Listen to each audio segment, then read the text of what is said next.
ಈ ತರ ಆ ಇದು ಪ್ರಭಾವಳಿ ಅಂತ ಹೇಳ್ತೀವಿ ನಾವು ಅವರ ಅಂತ. ಈ ಪ್ರಭಾವಳಿ ಹೆಂಗ್ ಉಂಟಾಗತ್ತೆ? ಈಗ ಮ್ಯಾಗ್ನೆಟಿಸಮ್ ಬರ್ಬೇಕು ಅಂತ ಹೇಳಿದ್ರೆ ಅದರಲ್ಲಿ ವಿದ್ಯುತ್ ಶಕ್ತಿ ಹರಿತಾ ಇರಬೇಕು.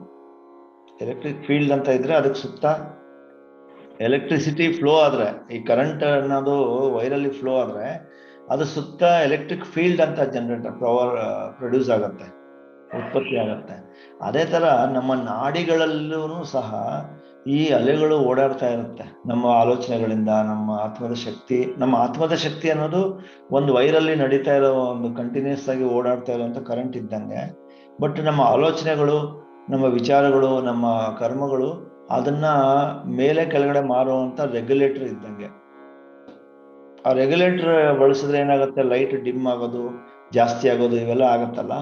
ಆತರ ನಮ್ಮ ಪ್ರಭಾವಳಿ ಸಹ ಹೆಚ್ಚು ಕಡಿಮೆ ಆಗ್ತಾ ಹೋಗುತ್ತೆ ಅಂತ ಹೇಳ್ತೀವಿ. ಓಕೆ, ಸೊ ಇದು ಸಾಮಾನ್ಯವಾಗಿರುವಂತ ಒಬ್ಬ ಮನುಷ್ಯ ಅಂತ ಇಲ್ಲಿ ತೋರಿಸ್ಬೋದು. ಇಲ್ಲಿ ಎಡಗಡೆ ಇದೆಯಲ್ಲ, ಇಲ್ಲಿ ಒಬ್ಬ ನಾರ್ಮಲ್ ಮನುಷ್ಯನ ಒಂದು ಪ್ರಭಾವಳಿ ಈ ತರ ಆಕಾರದಲ್ಲಿ ಇರುತ್ತೆ, ಒಂದು ಮೊಟ್ಟೆಯ ಆಕಾರದಲ್ಲಿ ಇರುತ್ತೆ. ಇದು ನಾನು ತುಂಬಾ ಒಳ್ಳೆ ಆಲೋಚನೆಗಳು ಇಲ್ಲ ತುಂಬಾ ಕೋಪ ಬಂದ್ರೆ, ತುಂಬಾ ದುಃಖ ಆದ್ರೆ ಈ ತರ ಬಣ್ಣಗಳು ಬದಲಾವಣೆ ಆಗತ್ತೆ. ಇಲ್ಲಿ ನಾನು ಏನೇ ಆಲೋಚನೆ ಮಾಡಿದ್ರು, ಏನೇ ನಾನು ಭಾವನೆಗಳು, ಏನೇ ವಿಚಾರಗಳು ನನ್ನ ಮನಸ್ಸಲ್ಲಿ ಬಂದ್ರು, ಆ ವಿಚಾರಕ್ಕೆ ತಕ್ಕಂಗೆ ಇಲ್ಲಿ ಬಣ್ಣಗಳು ಬದಲಾವಣೆ ಆಗತ್ತೆ. ಓಕೆ, ಇದು ಔರ ಅಂತ ಹೇಳ್ತೀವ. ಔರ ಅನ್ನೋದು ಸೂಕ್ಷ್ಮ ಶರೀರದಿಂದ ಉಂಟಾಗುವಂತ ಒಂದು ಪ್ರಭಾವಳಿ. ನಾನು ಅನ್ನೋ ವಿಚಾರಗಳಿಂದ, ನಾನು ಮಾಡುವಂತ ವಿಚಾರಗಳು, ಭಾವನೆಗಳಿಂದ ಸೂಕ್ಷ್ಮ ಶರೀರದಲ್ಲಿ ಉಂಟಾಗುವಂತ ಪ್ರಭಾವಳಿ.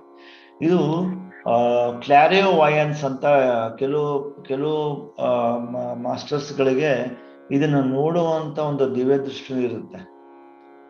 ಓಕೆ, ಒಬ್ಬ ಮನುಷ್ಯನ ನೋಡಿದ ತಕ್ಷಣ, ಈ ಸಣ್ಣ ಮಕ್ಕಳು ಅಂತ ಇಟ್ಕೊಳ್ಳಿ, ಈ ಸಣ್ಣ ಮಕ್ಕಳು ಹುಟ್ಟಿದ ತಕ್ಷಣ ಅವ್ರಿಗೆ ದೃಷ್ಟಿ ಬೀಳೋಕ್ ಶುರುವಾದಾಗ ಬರೀ ಬಣ್ಣಗಳು ಮಾತ್ರ ಕಾಣುತ್ತೆ, ಮನುಷ್ಯರ ಒಂದು ಆಕಾರ ಕಾಣಲ್ಲ ಅವ್ರಿಗೆ.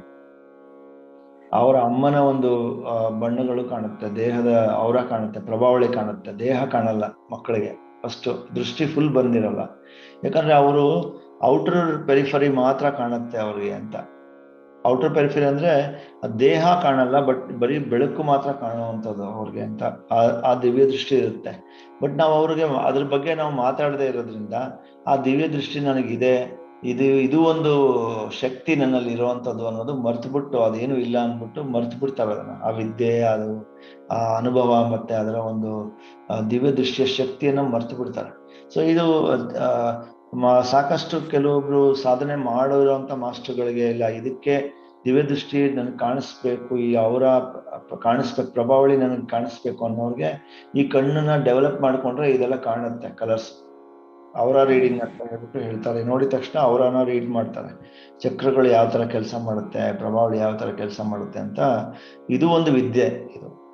ಓಕೆ, ಸೊ ನಾವು ಆಲೋಚನೆ ಏನೇನ್ ಮಾಡ್ತಾ ಇದೀವಿ, ಎಲ್ಲಿ ಆರೋಗ್ಯ ಇವ್ರಿಗೆ ಕೆಡ್ತಾ ಇದೆ, ಯಾವ ಕ್ಷೇತ್ರದಲ್ಲಿ, ಯಾವ ಚಕ್ರದಲ್ಲಿ ಇವ್ರಿಗೆ ಎನರ್ಜಿ ಫ್ಲೋ ಆಗ್ತಾ ಇಲ್ಲ, ಇವೆಲ್ಲ ಸೂಕ್ಷ್ಮ ಶರೀರದ ಕೆಲಸ. ಇವೆಲ್ಲ ಈ ಚಕ್ರಗಳು ಕೆಲಸ ಮಾಡೋದನ್ನು ಸಹ, ನಾವು ಮಾಡುವಂತ ವಿಚಾರಗಳು ಸಹ, ಇವೆಲ್ಲ ಸೂಕ್ಷ್ಮ ಶರೀರದ ಮೇಲೆ ಪರಿಣಾಮ ಬೀರ್ತಾ ಇರುತ್ತೆ, ಶಕ್ತಿಯ ಬದಲಾವಣೆ ಆಗ್ತಾ ಹೋಗುತ್ತೆ ಇದರಲ್ಲಿ.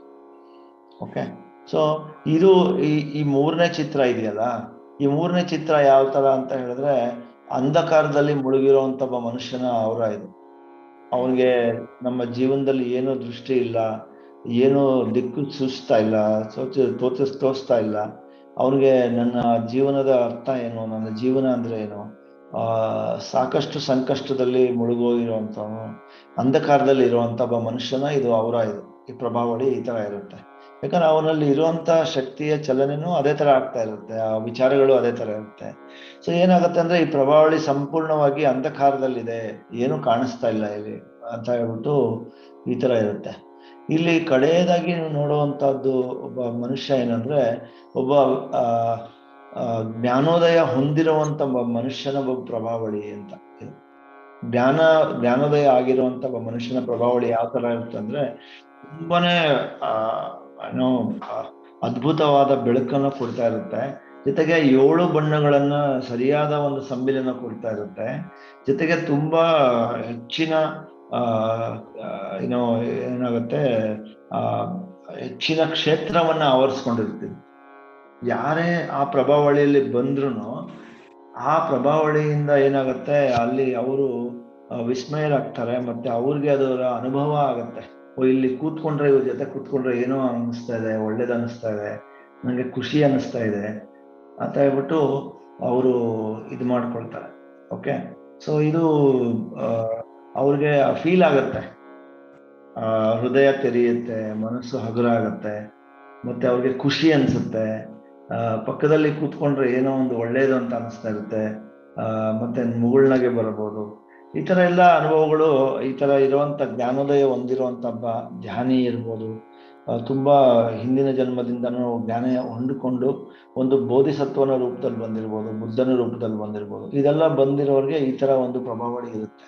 ಯಾಕಂದ್ರೆ ಅವರ ಸೂಕ್ಷ್ಮ ಶರೀರ ಅಷ್ಟು ಪ್ರಬಲವಾಗಿ, ಅಷ್ಟು ಪರಿಣಾಮಕಾರಿ ಇರುತ್ತೆ ಅವ್ರಿಗೆ ಸೂಕ್ಷ್ಮ ಶರೀರ. ಅದರಿಂದ ಏನಾಗುತ್ತೆ, ಅಲ್ಲಿ ಹೆಚ್ಚಿನ ಶಕ್ತಿ ಇರೋದ್ರಿಂದ ಅವರ ಸೂಕ್ಷ್ಮ ಶರೀರದಲ್ಲಿ ಅದರ ಒಂದು ಔರ ಅನ್ನೋದು ಏನು ಪ್ರಭಾವಳಿ ಅನ್ನೋದಿರುತ್ತೋ ಇದನ್ನು ಸಹ ತುಂಬಾನೇ ಕೆಲಸ ಮಾಡ್ತಾ ಹೋಗುತ್ತೆ ಇದೆಲ್ಲ. ಓಕೆ, ಸೊ ಮಾಸ್ಟರ್ಸ್, ಇದು ಒಂದು ಸಣ್ಣ ಒಂದು ಉದಾಹರಣೆ ಮತ್ತೆ ಸಣ್ಣ ಒಂದು ಪರಿಚಯ, ಸೂಕ್ಷ್ಮ ಶರೀರ ಅಂದ್ರೆ ಏನು, ಒಂದು ಸರಳ ಭಾಷೆಯಲ್ಲಿ. ಯಾಕಂದ್ರೆ ಇದು ಬೇರೆ ಬೇರೆ ಭಾಷೆಗಳಲ್ಲಿ ಬೇರೆ ತರ ಹೇಳಕ್ ಹೋಯ್ತು ಅಂದ್ರೆ ನಮಗೆ ಬಹುಶಃ ಅರ್ಥ ಆಗದೆ ಇರ್ಬೋದೇನೋ ಅಂತ ಹೇಳ್ಬಿಟ್ಟು ನಾನು ಒಂದು ಸರಳ ಭಾಷೆಯಲ್ಲಿ ಇದನ್ನ ಹೇಳಲಿಕ್ಕೆ ನಾನು ಇಷ್ಟಪಡ್ತಿದ್ದೆ. ಓಕೆ, ಸೊ ಇದರಿಂದ ಸಾಕಷ್ಟು ಒಂದು ಒಳಗಿನ ಮನಸ್ಸಿಂದ, ನಮ್ಮ ಕರ್ಮಗಳಿಂದ ಆಗುವಂತ ಒಂದು ಸನ್ನಿವೇಶಗಳು, ಆಮೇಲೆ ಹೊರಗಿನಿಂದ ನಮಗೆ ಆಗುವಂತ ಒಂದು ಪರಿಣಾಮಗಳು ಅಂತ ಹೇಳ್ಬೋದು. ಹೊರಗಿನ ಆಗುವಂತ ಪರಿಣಾಮಗಳು ಏನು ಅಂತ ನಾವು ಕೇಳ್ಬೋದು. ಹೆಂಗಾಗ್ಬಿಡುತ್ತೆ ಹೊರಗಿನ ಪರಿಣಾಮಗಳು ಅಂತ ನಾವು ಹೇಳ್ಬೋದು.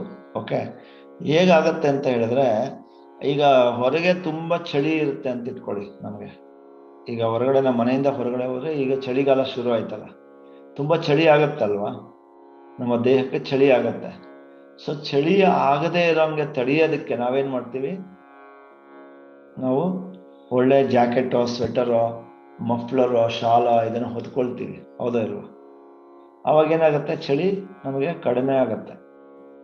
ಓಕೆ, ಬಟ್ ಅದನ್ನ ನಾವು ಹೊದ್ಕೊಳ್ಳೋದು ಗೊತ್ತಾಗ್ಲಿಲ್ಲ ಅಂದ್ರೆ, ಇವು ಚಳಿ ಆಗ್ತಾ ಇದೆಯಪ್ಪ, ನಾ ಏನ್ ಮಾಡೋದು ಗೊತ್ತಾಗ್ಲಿಲ್ಲ, ಮಫ್ಲರ್ ಹಾಕೊಳಕ್ ಗೊತ್ತಾಗ್ಲಿಲ್ಲ, ಸ್ವೆಟರ್ ಹಾಕೊಳಕ್ ಗೊತ್ತಾಗ್ಲಿಲ್ಲ, ಶಾಲ್ ಹಾಕೋದು ಗೊತ್ತಾಗ್ಲಿಲ್ಲ ಅಂತ ಹೇಳಿದ್ರೆ ನಾವೇನಾಗ್ತೀವಿ, ಅದಕ್ಕೆ ಬಲಿ ಆಗ್ತೀವಿ. ಚಳಿಗೆ ನಾವು ಬಲಿ ಆಗ್ತೀವಿ. ಮಳೆ ಬಂದಾಗ ಮಳೆಗೆ ನಾವು ಕೊಡೆ ಹಿಡಿಲಿಲ್ಲ, ಇಲ್ಲ ರೈನ್ ಕೋಟ್ ಹಾಕೊಳ್ಳಿಲ್ಲ ಅಂದ್ರೆ ಮಳೆಗೆ ನಾವು ಬಲಿ ಪಶು ಆಗ್ತೀವಿ. ಮಳೆ ತುಂಬಾ ಜಾಸ್ತಿ ನಿಂದು ನಮಗಿದಾದ್ರೆ ನಮಗೆ ಆರೋಗ್ಯ ಕೆಡುತ್ತೆ ಅಂತ ಅನ್ಬೋದು, ಇಲ್ಲ ಚಳಿ ಶೀತ ಆಗ್ಬೋದು ಅಂತ ಹೇಳ್ಬೋದು. ಈ ತರ ಎಲ್ಲ ಆಗುತ್ತೆ. ಅದೇ ತರಹವೇ ಈ ದೇಹಕ್ಕೆ ಆಗುವಂತ ಪರಿಣಾಮಗಳು ಇವು, ಹೌದಾ ಇಲ್ವಾ? ಚಳಿ ಆದ್ರೆ ದೇಹಕ್ಕೆ ಪರಿಣಾಮ ಆಗತ್ತೆ.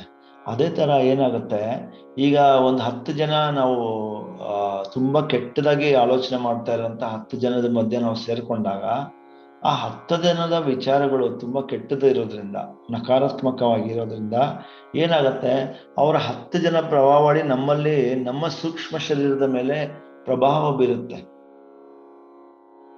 ನಮ್ಮ ಪ್ರಭಾವಳಿಯ ಮೇಲೂ ಪ್ರಭಾವ ಬಿಟ್ಟು ಅದು ನಮ್ಮನ್ನ ಕೆಟ್ಟ ದಾರಿಗೆ ಮತ್ತೆ ನಕಾರಾತ್ಮಕ ವಿಷಯಗಳನ್ನ ಆಲೋಚನೆ ಮಾಡುವಂಗೆ ನಮಗೆ ಒಡ್ಡುತ್ತದಲ್ಲ. ನಮ್ಮ ಮನಸ್ಸು ಮತ್ತೆ ನಮ್ಮ ಸೂಕ್ಷ್ಮ ಶರೀರವನ್ನ ಇನ್ಫೆಕ್ಷನ್ ಅಂತ ಹೇಳ್ತೀವಿ, ಅದನ್ನ ಎನರ್ಜಿ ಆಂಕರಿಂಗ್, ಎನರ್ಜಿ ಲಾಸ್ ಅಂತ ಹೇಳ್ತೀವಿ. ಈಗೇನಾಗುತ್ತೆ, ಯಾರೇ ನಮ್ಮನ್ನ ದೃಷ್ಟಿ ಹಾಕಿ ನಮ್ಮನ್ನ ನೋಡೋದ್ರಿಂದ, ಒಂದು ಕಣ್ಣಿನ ದೃಷ್ಟಿ ಹಾಕ್ತೀವಿ ಅಂತ ಇಟ್ಕೊಳ್ಳಿ ಒಬ್ಬರನ್ನ. ಕಣ್ಣಿನ ದೃಷ್ಟಿ ನೋಡಿದ ತಕ್ಷಣ ಏನಾಗುತ್ತೆ, ಒಂದು ಸಣ್ಣ ಮಗು ಇರುತ್ತೆ ಅಂತ ಇಟ್ಕೊಳ್ಳಿ, ಒಂದು ಸಣ್ಣ ಮಗು, ಮುದ್ದಾಗಿ ಒಂದು ಮಗು ಇರುತ್ತೆ. ಸಣ್ಣ ಮುದ್ದಾಗಿರುವಂತ ಮಗುವನ್ನ ನಾವು ನೋಡಿದಾಗ ಏನ್ ಅನ್ಸುತ್ತೆ, ಅಯ್ಯೋ ಎಷ್ಟು ಮುದ್ದಾಗಿದೆ, ಎಷ್ಟು ಚೆನ್ನಾಗಿ ಆಡ್ತಾ ಇದೆ ಅಂತ ಹೇಳ್ಬಿಟ್ಟು ನಾವು ಆಡಿಸ್ತೀವಿ ಅಂತ ಇಟ್ಕೊಳ್ಳಿ.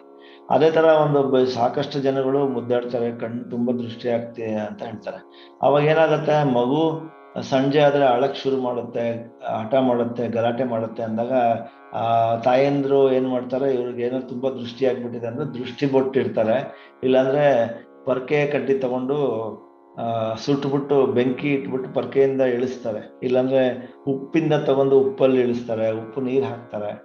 ಇದೆಲ್ಲ ಮಾಡೋದ್ರಿಂದ ಏನಾಗುತ್ತೆ ಅಂದ್ರೆ, ಅದು ನಾವು ಯಾರ್ಯಾರು ಏನೇನೋ ಮಗುವನ್ನ ನೋಡಿ, ಆ ಮಗುವನ್ನ ನೋಡಿದ ತಕ್ಷಣ, ಆ ಮಗುವನ್ನ ನೆನೆಸ್ಕೊಂಡಿದ ತಕ್ಷಣ ಈಗ ಹೆಂಗೆ ಮೊಬೈಲಲ್ಲಿ ನಾವು ಬೇರೆ ಈ ದೇಶದಿಂದ ಬೇರೆ ದೇಶಕ್ಕೆ, ಈ ಊರಿಂದ ಬೇರೆ ಊರಿಗೆ ನಾವು ಮಾತಾಡ್ಬೋದು ಮೊಬೈಲಲ್ಲಿ, ಅವ್ರ ನಂಬರ್ ಹೊಡೆದಿದ ತಕ್ಷಣ ಅವ್ರಿಗೆ ಕನೆಕ್ಷನ್ ಹೋಗುತ್ತಲ್ಲ, ಆ ಥರ ಯಾರ್ಯಾರು ಆ ಮಗುವನ್ನ ನೋಡಿದ್ರೋ, ನೀವು ಆ ಮಗುವನ್ನ ಯೋಚನೆ ಮಾಡಿದ್ರೋ, ಆವಾಗೆಲ್ಲ ಏನಾಗುತ್ತೆ, ಆ ಮಗುವಿನ ಸೂಕ್ಷ್ಮ ಶರೀರದಲ್ಲಿ ಕನೆಕ್ಷನ್ ತಗೊಳ್ತಾ ಹೋಗುತ್ತೆ, ಅದು ಎನರ್ಜಿ ಡೌನ್ ಆಗ್ತಾ ಹೋಗುತ್ತೆ.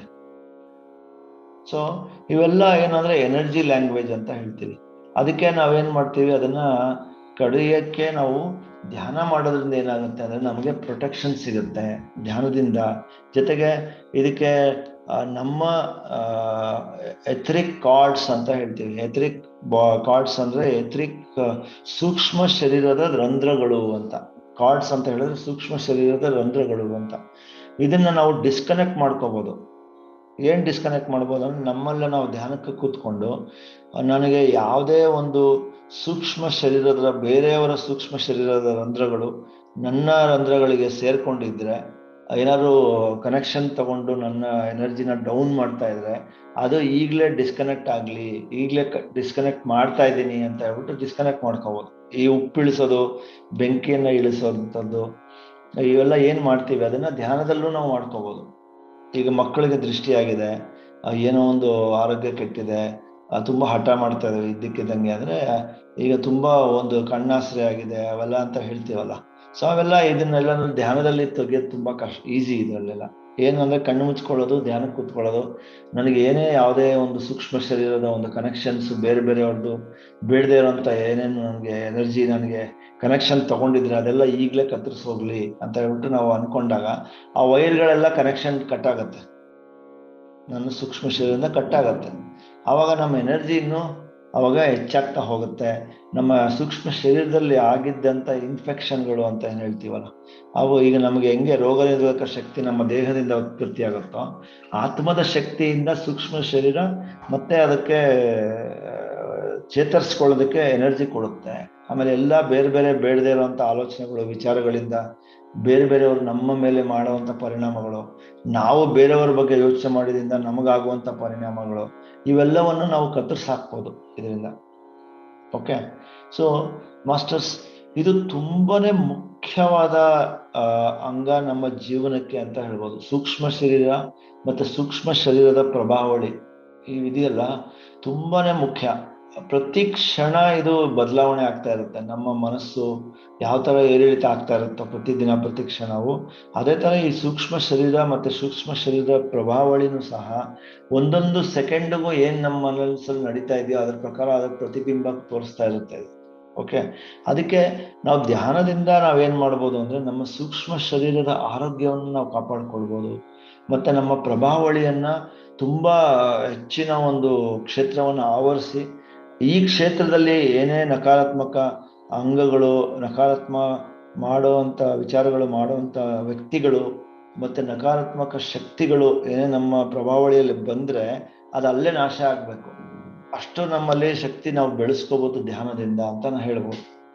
ಓಕೆ, ಸೊ ಇವೆಲ್ಲ ಏನಂದ್ರೆ ಎಲ್ಲವೂ ಶಕ್ತಿಯ ಒಂದು ಪರಿಭಾಷೆ, ಶಕ್ತಿಯ ಒಂದು ಭಾಷೆ ಅಂತ ಹೇಳ್ಬೋದು. ಎನರ್ಜಿ ಲ್ಯಾಂಗ್ವೇಜ್, ಲೈಟ್ ಲ್ಯಾಂಗ್ವೇಜ್ ಅಂತ ಹೇಳ್ತೀವಿ ಇದನ್ನೆಲ್ಲ. ಓಕೆ, ಸೊ ನಾವು ಧ್ಯಾನ ಮಾಡೋದ್ರಿಂದ ಎಷ್ಟೆಲ್ಲ ಇದಕ್ಕೆ ಅನುಭವಗಳು ಮತ್ತೆ ಪ್ರಯೋಜನಗಳು ಇದಾವೆ ಅಂದ್ರೆ ಹೇಳಕ್ ತೀರದು.